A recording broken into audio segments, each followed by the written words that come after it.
Hello friends, इस video में मैं आपसे डीसीए और पीजीडीसीए सेकेंड सेमेस्टर के एक सब्जेक्ट आईटी ट्रेंड्स के कॉमन टॉपिक पीपीपी के बारे में डिस्कस करूंगा।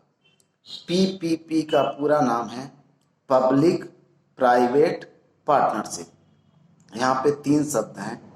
पब्लिक का अर्थ है सरकार, प्राइवेट का अर्थ है निजी संस्था या निजी कंपनी, और पार्टनरशिप का अर्थ होता है साझेदारी, सहमति। जब सरकार और कोई निजी कंपनी किसी प्रोजेक्ट को पूरा करने के लिए आपस में अनुबंध करते हैं, साझेदारी करते हैं, तो उसे पीपीपी के नाम से जाना जाता है। प्रायः इस तरह की साझेदारी बड़े प्रोजेक्ट को पूरा करने के लिए किया जाता है। इसमें कुछ कार्य सरकार द्वारा किया जाता है, जैसे जमीन की उपलब्धता, विभिन्न प्रकार की सरकारी विभागों से मंजूरी, उसका डिजाइन तैयार करना आदि। और निजी कंपनी का कार्य होता है कि सरकार द्वारा दिए गए डिजाइन के अनुसार उसको क्रियान्वित करना और उसका रखरखाव करना। उदाहरण के लिए जैसे रोड, तो सरकार रोड के लिए जमीन उपलब्ध कराती है, रोड के लिए सभी विभागों से मंजूरी उपलब्ध कराती है, रोड के लिए डिजाइन तैयार करती है। और प्राइवेट कंपनी का कार्य होता है कि सरकार द्वारा बनाए गए डिजाइन के अनुसार उस रोड का निर्माण करना, उसका रख रखाव, उसका मेंटेनेंस बरकरार रखना और उसको क्रियान्वित करना। पीपीपी के लाभ: पहला, विशेषज्ञों का अनुभव साझा होना। सरकार के पास हर कार्य के लिए विशेषज्ञ होते हैं। इसी प्रकार निजी कंपनियां भी अपने पास कई विशेषज्ञों को रखती हैं। जब दोनों मिलकर कार्य करते हैं तो एक दूसरे के अनुभवों को एक दूसरे से शेयर करते हैं, जिससे उस कार्य को और भी अच्छे और बेहतर तरीके से पूरा किया जा सकता है। दूसरा, स्वीकृति एवं मंजूरी। चूंकि इसमें सरकार का हित होता है, सरकार के भी फायदे होते हैं, इसलिए सरकार आसानी से, सरलता से हर चीज की स्वीकृति प्रदान कर देती है। तीसरा, निश्चित समय में कार्य पूर्ण होना।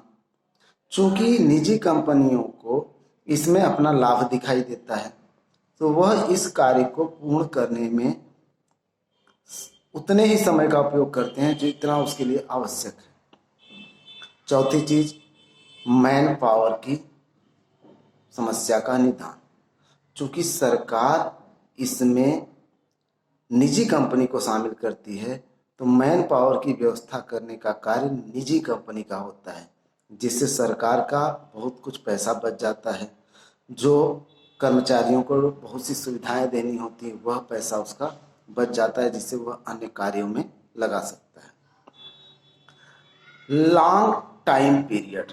चूंकि इस तरह के प्रोजेक्ट काफ़ी बड़े होते हैं, जिनमें लंबे समय का कार्य होता है, इसमें निजी कंपनी को लंबे समय तक लाभ दिखता है, इसलिए वो इस तरह के कार्य को करने में अपना पूरा दिलचस्पी दिखाते हैं।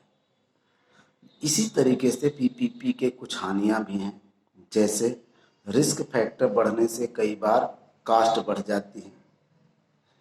कई बार निजी कंपनियों के हाथों में इसका रखरखाव, क्रियान्वयन होने के कारण वह कुछ हद तक मनमानी भी करते हैं।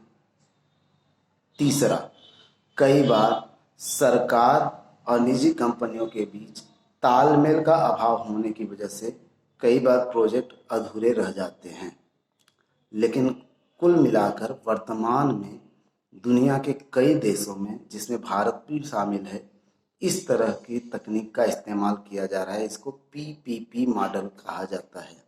एक बार फिर से, जब सरकार और निजी संस्था किसी प्रोजेक्ट या किसी कार्य को पूरा करने के लिए आपस में सहमत होते हैं, अनुबंध करते हैं, साझेदारी करते हैं, तो उसे पीपीपी कहते हैं। इसे बार बार सुनें और इसका पीडीएफ पढ़कर इसे सीखें। धन्यवाद।